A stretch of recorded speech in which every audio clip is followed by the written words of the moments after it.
Welcome to the Gay Buddhist Forum, where teachers from all schools of Buddhism offer their perspectives on the Dharma and its application in modern times, especially for LGBTQI audiences. These talks are offered freely to the world and made possible by appreciative listeners. If you would like to support our efforts to share the Dharma with underserved audiences, please visit gaybuddhist.org. There you can donate, find a list of upcoming speakers, or enjoy many hundreds of these recorded talks dating back to 1996.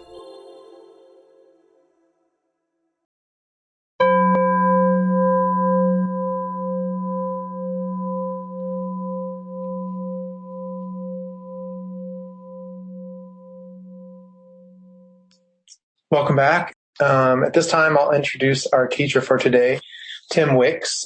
Tim was born in Utah and raised in London, and his Dharma name, and I'm sure to butcher a lot of these words, Gengyoko Rinso, which means a dark jewel turning toward the light.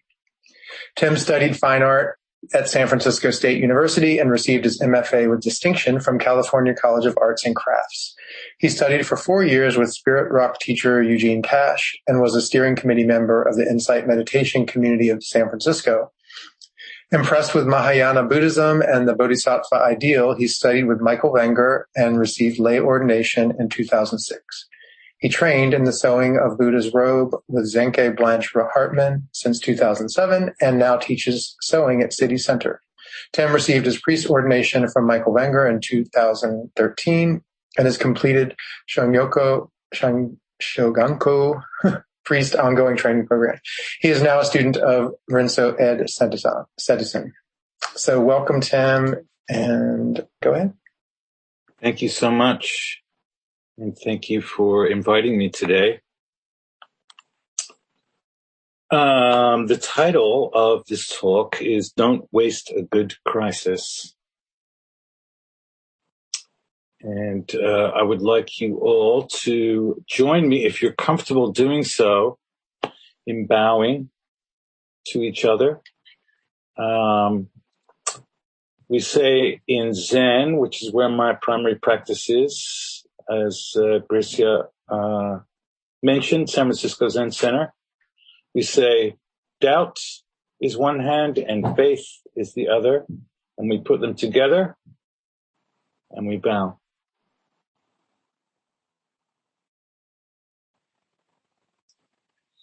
And this, of course, is a form. At San Francisco Zen Center, we have many forms. As was mentioned, my first practice was at Spirit Rock out in Marin County. And many of the original founding teachers, as some of you know, when they came back from Asian training to the United States, they realized, I think correctly, that many of the forms of traditional Buddhism in Indonesia, in different parts of Asia, were not going to really go down that well for Americans. And so they decided that it was a good idea to drop them, drop the robes, drop the bells, which kind of came back, and the ceremonies, not the ceremonies. So those are just going to make it too difficult for Americans to get the great benefits of Buddhist practice. And that was very attractive to me. Because I wasn't interested in forms at all. San Francisco Zen Center, of course, held on to most of its forms and is very slowly changing what were originally Chinese and Japanese ways of structuring a Buddhist day with ceremonies and the way you lived have held on to most of those, and they're slowly being kind of adapted over really long and for some people painful time to our American needs. and interests. Forms, for me, though, if they're well instructed and well introduced, are ways of bringing people together. And these very simple ones, like bowing, which even Spirit Rock held onto, are something that we can do, a way that we can come together even in the very worst of times. And for many of us, that is where it is that we are right now.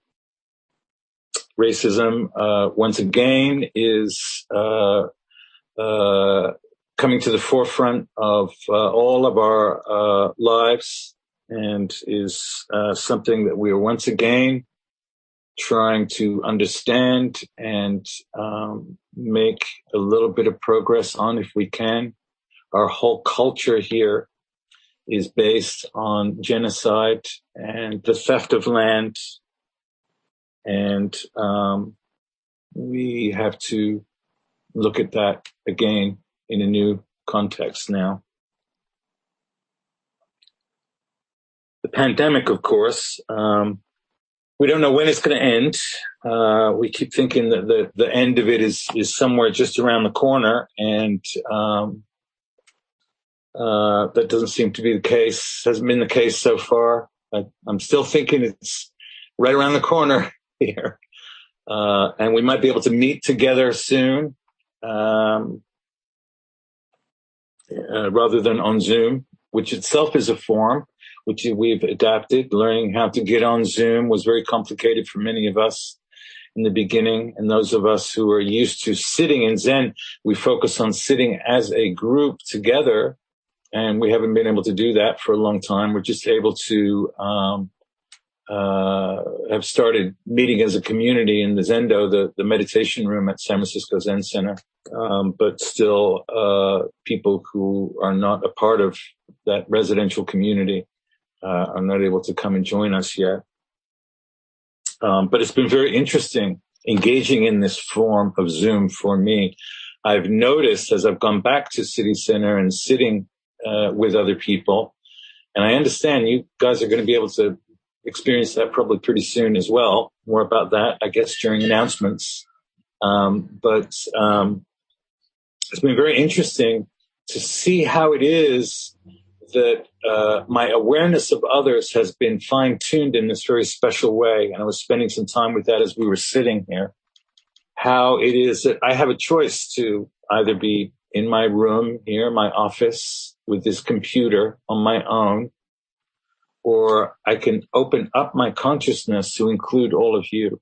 And that has been a wonderful exercise, very specific kind of opening up within this form of Zen, my awareness of others, that now that I'm going back to actually sitting with others has changed the way it is that I sit with others in what for me is a very positive and deeper way of sitting. So the difficulties that we are in right now with all the various things, and I only mentioned two, racism and the pandemic, these all have to do with our expectations. Reality, as I think probably all of you know, is often in conflict with our expectations. What's actually happening and what we want to happen are two very different things. And this, of course, is for Buddhism where the main problem is. As I think probably most of you know, the Buddha lived a life of privilege. It's oftentimes referred to in the scriptures as a prince. His father was a leader of some kind in the community that they lived in 2,500 years ago. His father, I really think of as this incredible codependent who tried to protect his son at all length from all of the suffering of the world, but of course was not able to do that. And eventually, the Buddha was outside the protection of the palace where he lived, protection of his family. and saw someone who was old, someone who was sick, and someone who died. But he also saw some kind of a monk, someone who within this suffering of old age, sickness, and death was serene and composed. And this showed the Buddha at this time of his realization of the essential sufferings of life, that even if you're protected from all the suffering in your life is really great, you got everything you need, simply because you're alive, you're going to suffer the results of old age, sickness, and death.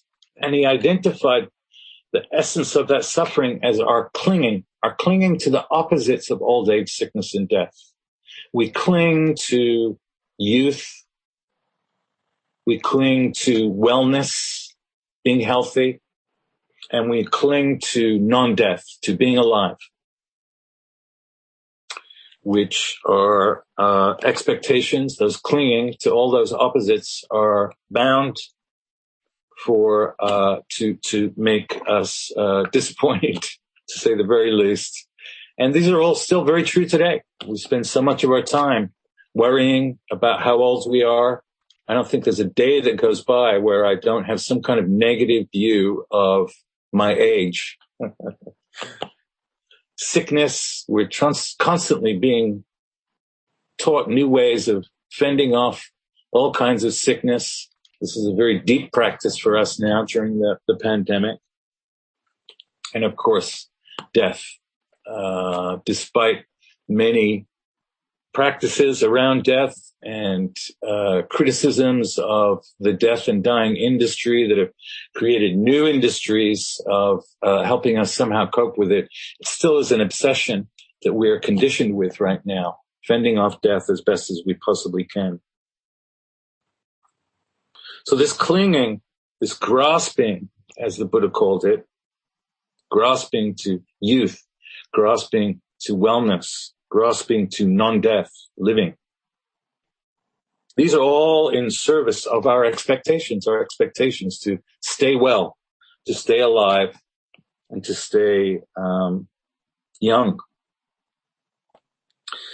I used to think that expectations, just like the perfectionism that I'm hopefully recovering from here, but the perfectionism that I've had all my life, expectations and perfectionism were really about high standards. These are my expectations have been disappointed. My perfectionism was about having a higher standard of something. But more often, especially once I began a Buddhist practice, I realized that my expectations and my perfectionism were really about grasping, about wanting another reality. And this desire for another reality was really one of my very earliest experiences as a young child. My mother died when I was 8, but during those 8 years from my birth to my mother's death, my mother was sick with cancer. My father was a terrible alcoholic. And so the very earliest years of the development of me as an organism, an electrochemical bundle of neurological development, were about wanting another reality, trying to fix my mother, trying to make my father happier, or at least understand what was going to be the reality when I would come home to him. My consciousness from a very early age became unbearable. I desperately wanted to have and live in another reality. The more that I've learned about this, the more mundane I see how this background, this development, this early age development is, and how much it is shared with others. Fortunately for me, as was mentioned, I grew up in England, in London, which we usually think of as drinking culture. But fortunately, I found drugs. In the 1970s, they were very available to 12 and 13-year-olds. And so I really needed an altered reality. And I found drugs and alcohol And they became a form within which I could establish some kind of stability within my unbearable, crisis-ridden consciousness. This helped for a while. It was, as they say, in the beginning, it was fun. And then it was fun with problems. And then for a really long time, it was only problems. And I was in crisis. I was in crisis as an addict and an alcoholic. In 1998, I got into recovery. There's lots of different ways to treat intense substance abuse addiction. The most available to me was the 12-step model. And although I considered myself an atheist, I found out later my atheism was actually pretty shaky. But although I considered myself an atheist and by blood I'm Jewish, but had no cultural Jewish training at all. I considered myself non-spiritual and anti-spiritual in many ways.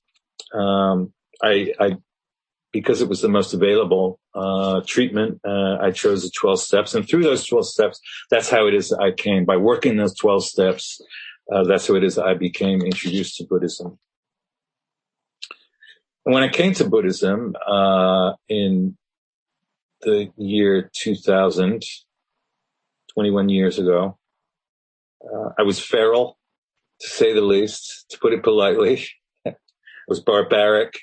I was sort of a textbook case of arrested development, of areas of heightened intellectual development and completely arrested emotional and psychological development.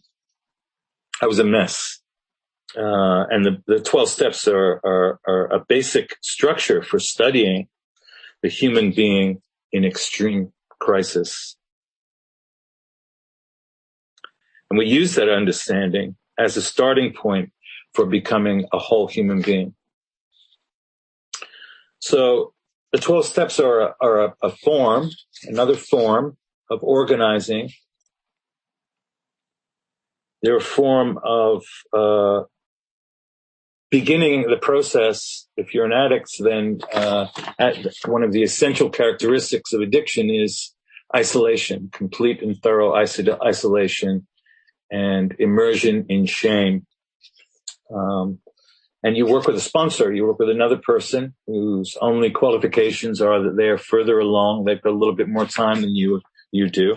And this working with this beginning to enter some kind of a community in a very intense way with these steps, discussing your internal experience, learning how to be intimate.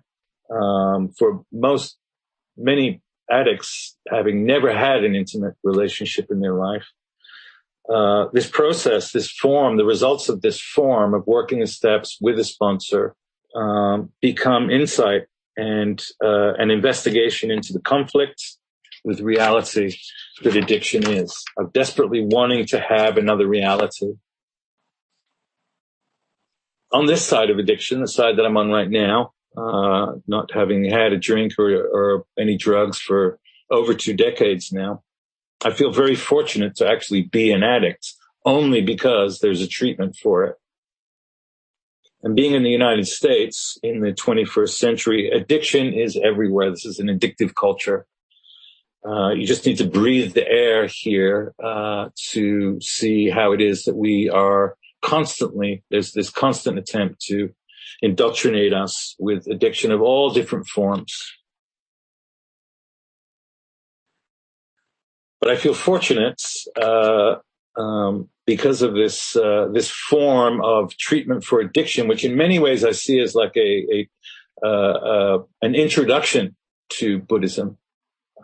It's sort of pre-Buddhist Buddhism, pre-entry into Sangha or a community of practitioners, learning how to be intimate with yourself and with another. I feel very fortunate to have this understanding of reality and the conflict of reality, and to learn how to recognize being in extremis, and how to transform that suffering.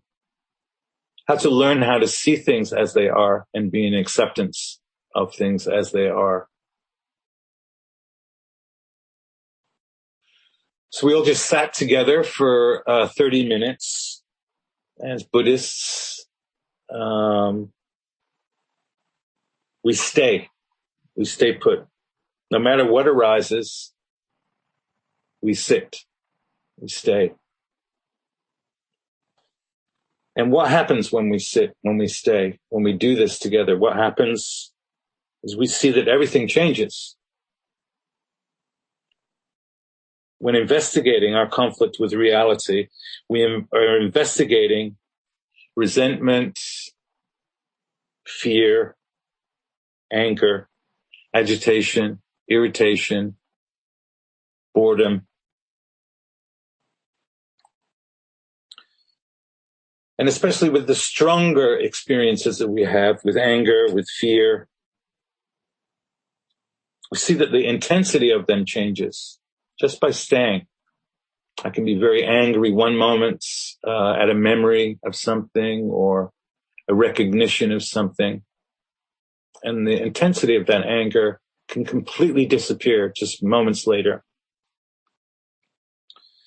And being present when intensity of, for instance, anger subsides gives me energy. It gives me the energy to look deeper at that experience inside of me of anger. To see what's behind the anger. For me, for my experience of anger, it's mostly different forms of fear that are there. Fear. There might be the fear that I'm not going to be healthy right here, right now. The people around me are not going to be healthy right here, right now. Then there's older fears. Maybe I'm going to become an alcoholic and a drug addict again if I don't look after my recovery. Then there's older fears that have a different feeling and different texture to them. The fears from my childhood about my mother, wanting to save my mother, about being an immigrant in England. It was very strange for me to be a white immigrant. My neighborhood was mostly people from Barbados and India and Pakistan. Very specific kind of fears there. And then there's deeper fears. There's fears that I would call good fears. The fears of survival, the survival mechanism fears, the fear of danger, the fear of not being able to have enough food or protection. These are mammalian fears. I've identified them in me.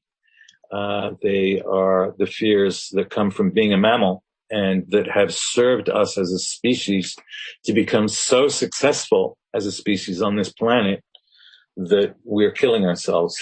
We're killing ourselves with our own success. So I get to learn and become acquainted with my internal experience by sitting and by staying, and come to know that experience from its different depths and intensities. And what happens when I'm able to investigate my internal experiences in these very deep ways is that I begin to see how it is that my experiences are similar to other people's experiences. Seeing the different forms of the conflict with reality as they manifest in me and in others connects me deeply with other human beings. And this, of course, is the essence of spiritual practice, being connected beyond words, knowing that my internal experience is the same as, or at least very similar as, that of other human beings. Grasping in its most extreme 21st century form is addiction. And to be an addict is to be in crisis. And to be in crisis is to be in conflict with reality. And forms are structures for finding ourselves in extremis and being able to create some kind of grounding, some kind of sense of safety, some kind of sense of calm, even while we are in crisis. To be grounded means to have stability and to withstand the very worst of crises and pass through them without running away from them, but passing through them to the other side and gaining a deeper understanding of what it means to be a human being in community. Stability is the basis for being upright, which is what our practice is. At San Francisco Zen Center, we call it being upright. How is it that you can find an upright posture while coping with this, whatever it is? Being upright is a set of instructions for stabilizing our human experience while in crisis. And I think I'm going to leave it right there because I'm finding that it's very important for people to have discussion during these times that we are right now. And so I'd like to hear about what kind of forms it is that you have in your lives. And I will encourage you to even take issue with anything that I've said. You can do that in a supportive way, using right speech, we call it. Thank you all very much. Thank you, Timothy, for a wonderful talk. I really appreciate your perspective on structures. And I, too, found great help with the structures of toolkit of the 12-step program, and continue to. And for me, my own addictiveness taught me about what it's like to live with a hungry ghost. And there are some appetites they're grasping that are just insatiable, and not a route of well-being or satisfaction. But I find structures like my own meditation practice and walking to be very helpful. I like what you said about being upright. Stephen Levine said that there's a lifting, in a way, as if from our crown, that happens when we sit. We don't just sit, and there's a simultaneous interplay. But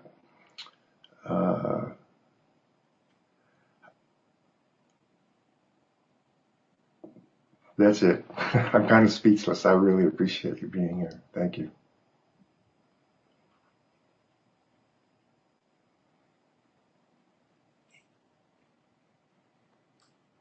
Go ahead, Mark. Unmute yourself. Thank you. I saw this Christian did it the right way, so to speak, which is use the computer. Anyway, the only thing I really want to say is, or I feel compelled to say, I'll say for the group, but I really should say for myself, this being a queer group, a group of queer men or gay men, or rather, is that desire for another reality. I took those words, wrote those words down, and I'm not here to say that I desire to be straight, which is absolutely not the case. But I just want to say that all the things everything that you said, Tim, I filtered through my own experience as being a little gay boy growing up in a very, very straight Jewish community, or it could have been non-Jewish community, but just in the straight world, and my ongoing challenges of feeling lovable, all of those things. So I'm not really asking a question, but I just wanted to bring that forward into this particular Sangha. So thank you. Thanks, Mark. Christian, go ahead. Yeah, I just wanted to chime in. Tim, thank you very much for the talk about form. And it seems like that topic doesn't come up all that often with our speakers. And so it was good to get a little talk about that, and a reminder that no matter what's going on in our lives, no matter what's going on in my own life, that the cushion is always available. The form of just sitting is always available, and it's very comforting at times. So thank you again.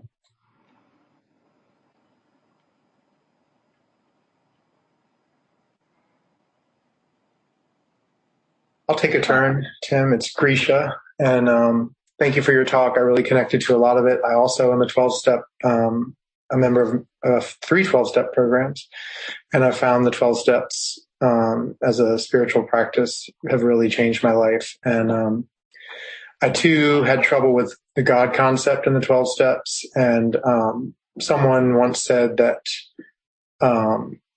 prayer could just simply be reading the daily meditation or spiritual literature, and meditation is obvious. You just set the timer and sit your ass down. So I started that practice, and that's how I came upon Buddhism. And so my practice in the morning is there's a program slogan, stinking thinking. So I wake up with stinking thinking. My brain is, my resting spot is horrible negativity and doom.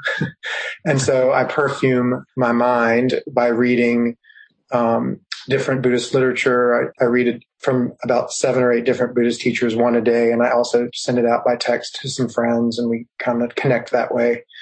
And then, and I guess one of the things I'm experiencing right now, the phenomenon of craving of drugs and alcohol was lifted. I'm also an Overeaters Anonymous, and the compulsion to eat excess food and the wrong foods for me has been lifted.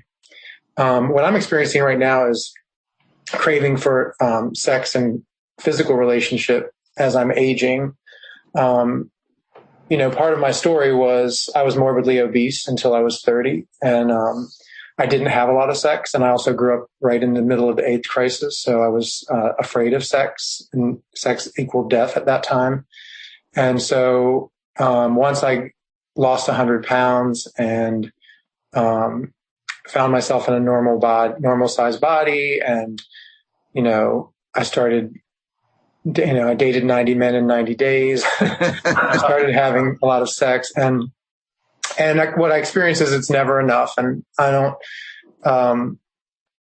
For me, the greed feels more like panic. It's like I only have 1 minute left before I'm completely unattractive, and I've got battle scars like stretch marks and loose skin, and all kinds of stuff going on.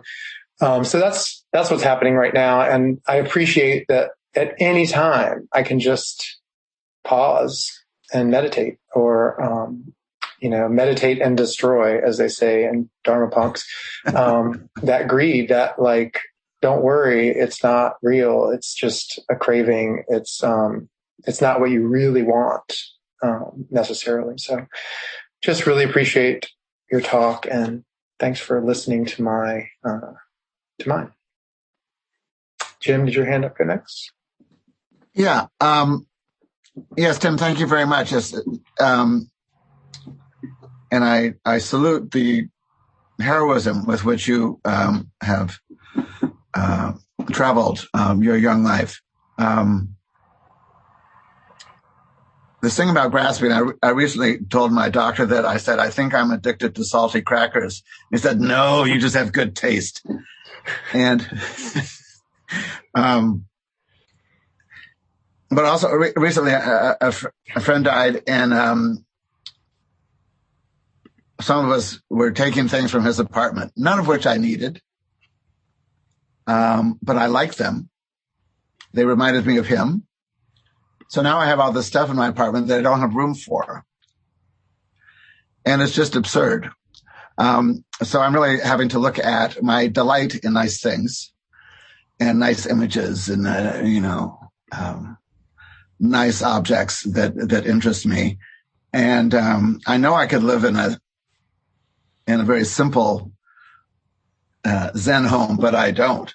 I live in a very crowded home, and it takes my breath away to consider that everything in my house I've said yes to and reached out for or accepted, given to me. And it's just as I can't blame the culture completely because it is a personal appetite for more. So anyway, I'm looking at that, and I appreciate your talk very much. Thank you. Henry? Yes, I also wanted to thank Tim for the talk and for your emphasis on forms. I did have a question. You said that the experience of being on Zoom has changed your experience now that you're back in an in-person meditation setting, and I was curious if you could comment about how it has changed your awareness. In what way? Sure. Great question. Yeah. Well, I think that, like most of us, I was irritated and disappointed by having to do things on Zoom in the beginning. On the one hand, feeling grateful for computer technology, and on the other hand, irritated, having to learn new ways and the difficulties of reception and getting better internet provision, all of those things, learning about backgrounds and deciding about backgrounds and having them and not having them. All of that was confusing at first. And then as an addict and in my very core an isolate and antisocial, I was able to return to the elements that still remain of those characteristics. And so I was quite happy, government-sponsored isolation. That's no problem. I can adjust to this. Look at what a great adjuster I am. But I'm also at my core in need of being with other human beings in a physical, close proximity. And so I started to really see how much it was I was missing, especially being in this Sangha, this community of fellow practitioners, which has been such a deep and fascinating kind of training for me to be in close proximity with other Buddhists, to learn how to be. And that had been taken away from me. And all I had was Zoom, really. I could do a few ceremonies in my house here with my Buddha robe on, but it was a bit strange, really. So I needed to have that communion, and there was a seed of it, and there is a seed of it when I'm on Zoom. It's live. However separate it is, it's live. And however two-dimensional the pictures are, there's a seed, there's an essence, an element of the three-dimensional there, wherever it is that you are, Henry, right now. And so to focus on that seed and to open it up slightly from this really skinny little, tiny little way of being together, me with you, Henry, right now, to really focus on it and broaden that awareness, broaden that sense of true connection. It's a true connection that I'm having with all of you right now. And so to open that up was a wonderful, long, sometimes irritating, but mostly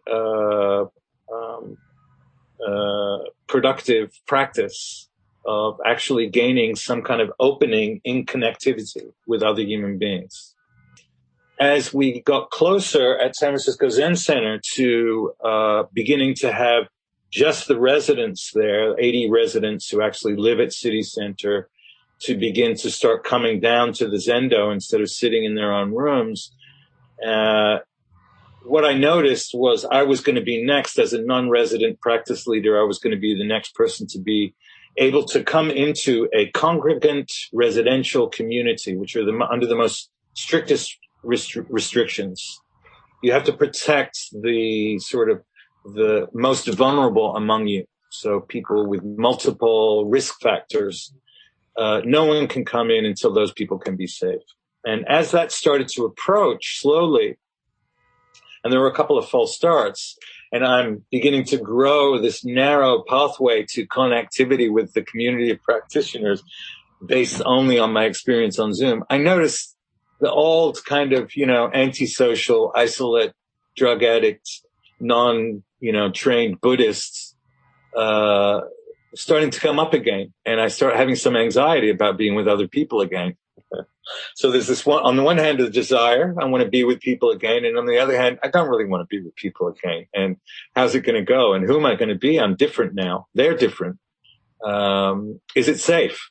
So there was this contradiction, and when the time actually came to go and sit in the Zendo, this narrow pathway to being connected with other people, which had slowly been opened, I noticed had really been opened.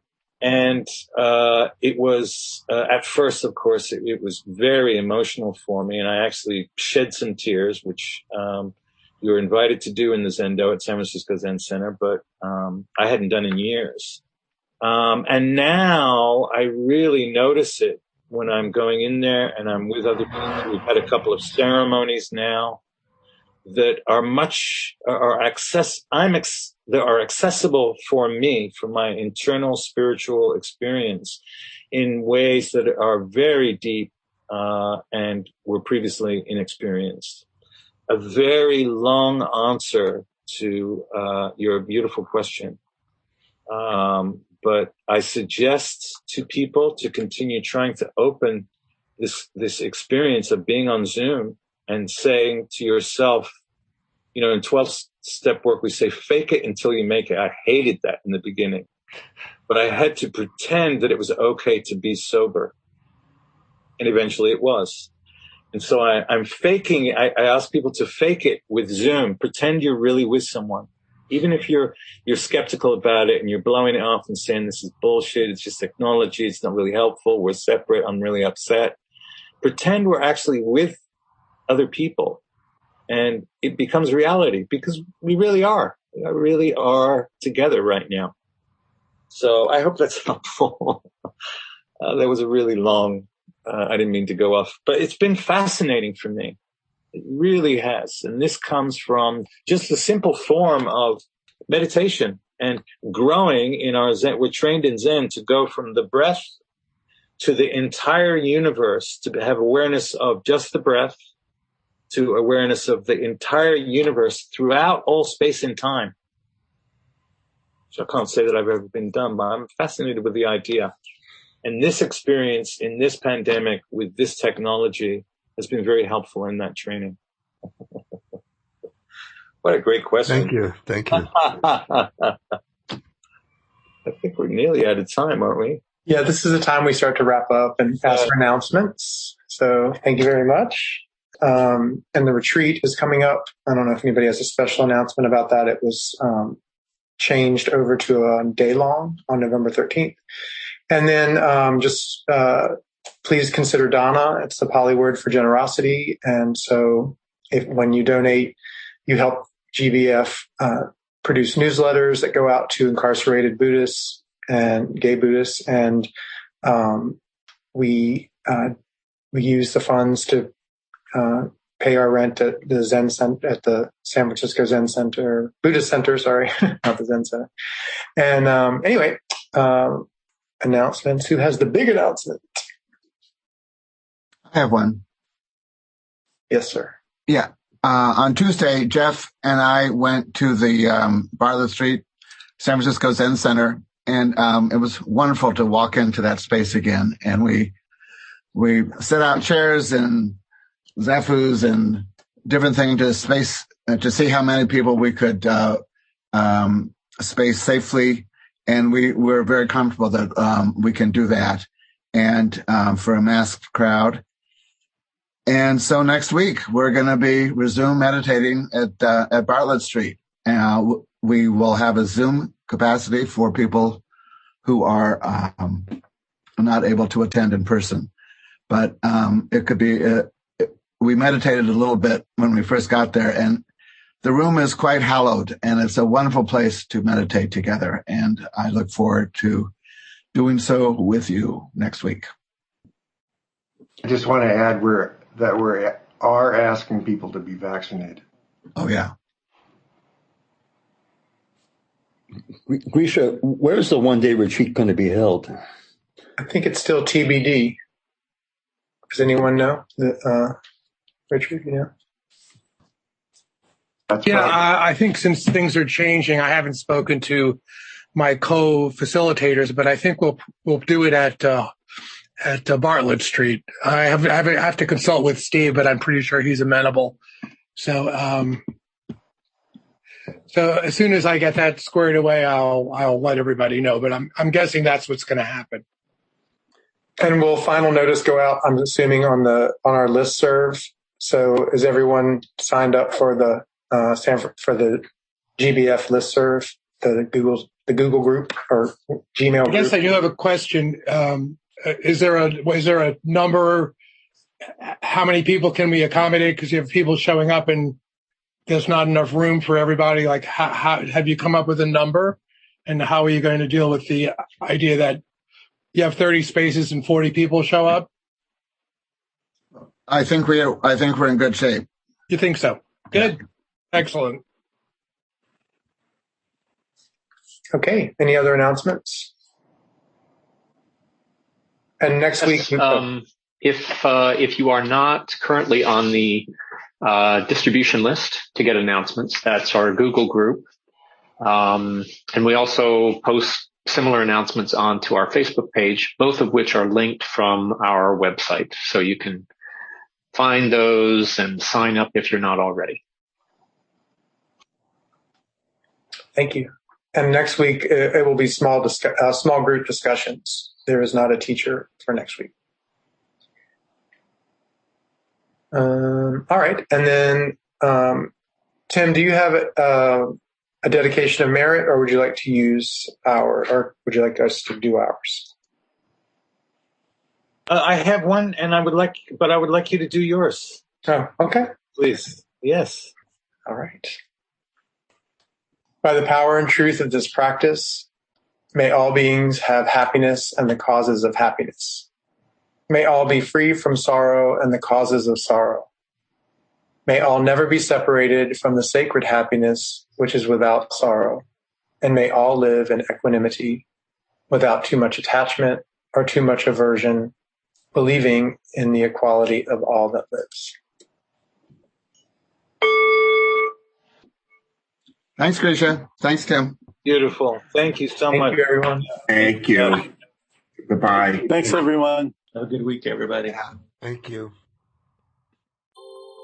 Thank you for listening to the Gay Buddhist Forum. If you would like to hear several new talks per month and be notified of upcoming speakers so you can participate live, please subscribe to this podcast, like us on Facebook, and join our mailing list by visiting gaybuddhist.org.